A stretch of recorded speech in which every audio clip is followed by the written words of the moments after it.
masalah kiriman Al-Fatihah. Ini masalah fikih. Masalah fikih tidak terlalu diperdebatkan.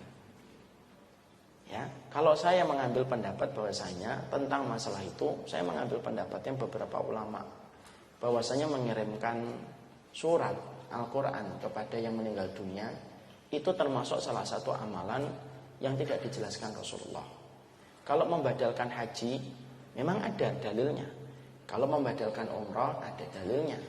Kalau kemudian bersedekah atas nama mayit ada dalilnya. Ada penjelasannya langsung dari Nabi.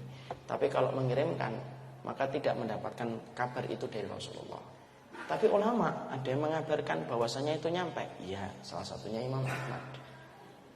Ini masalah fikih. Dan selalu saya mengulang-ulang kalau sudah masalah fikih itu apa? Kaidah yang selalu saya pakai.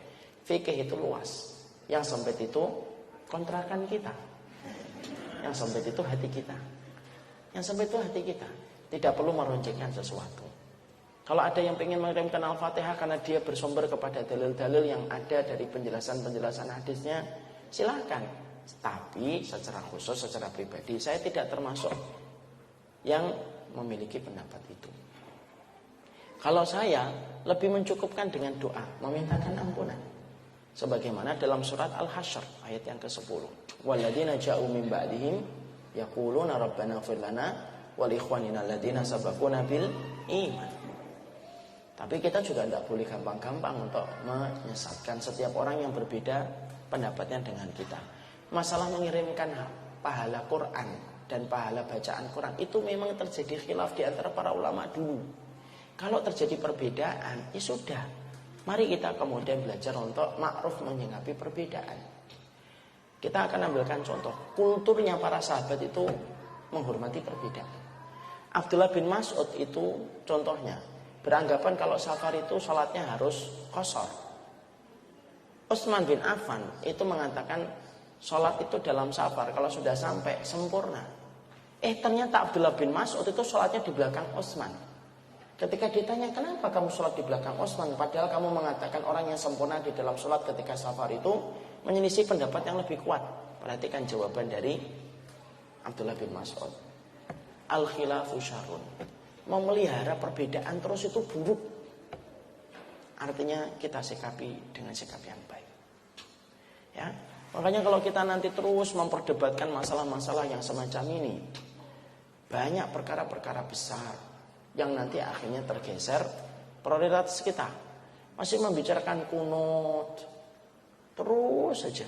Nah, kapan kemudian kita akan membicarakan tentang agama Allah? Selama itu ada perbedaan para ulama. Kalau tidak ada perbedaan para ulama, ya jangan katakan ada perbedaan. Contoh, yaitu adalah tentang masalah apa ya, yang tidak ada perbedaan. Masalah kemudian niup lilin ketika ulang tahun, kan tidak ada contohnya. Jangan mengatakan tiup lilin. Nah ini terjadi perbedaan para ulama. Nah, ulama siapa? Kan tidak ada. Ada nggak Imam Syafi'i? Nggak ada. Kalau tidak ada, katakan tidak ada. Tapi kalau ada, ya katakan ada. Fikih itu luas, yang sempit itu hati kita. Jangan sampai kemudian perbedaan itu merenggangkan persaudaraan kita. Orang Muhammadiyah, dulu kita diadu domba antara Muhammadiyah dengan NU. Saya kulturnya dari keluarga Muhammadiyah. Tapi saya tinggal di lingkungan NU. Dan ketika saya kecil, saya merasakan betul bagaimana luar biasanya perbedaan antara Muhammadiyah dan NU itu, gesekannya di bawah itu luar biasa. Sering saya sampaikan kan, sampai seorang pembicara saja itu dinilai dari kalimat penutupnya. Kalau penutupnya wallahul muwaffiq ila aqwamit thoriq, nah ini NU. Nah tadi beliau tadi, masya Allah ya bapak-bapak tadi saya tungguin. Wallahu a'lam bishawab, nah ini MD. Terus sampai ada seorang guru, seorang kiai, ustadz itu di kampung saya, karena tidak mau diciri, penutupnya double. Wallahul muwaffiq ila aqwamit thoriq, wallahu a'lam bishawab. Orang mikir ini MD NU. Masuk kayak gitu kita pertahankan.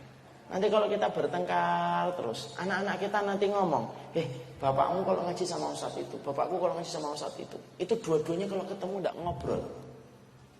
Terus nanti kalau kita gede tidak usah ngaji. Daripada kalau ngaji nanti bertengkar, rukun-rukun aja tidak usah ngaji. Walaupun itu baru ilustrasi, bisa nggak terjadi? Bisa. Nah, itu yang kita harus paham. محمد نبينا يا بشرة الإسلام، فجرك نور طرح عالدنيا خير وسلام، متربع في قلبي وشوقي لك ما ينام، حبي لك ما عمره ينوصف بكلام.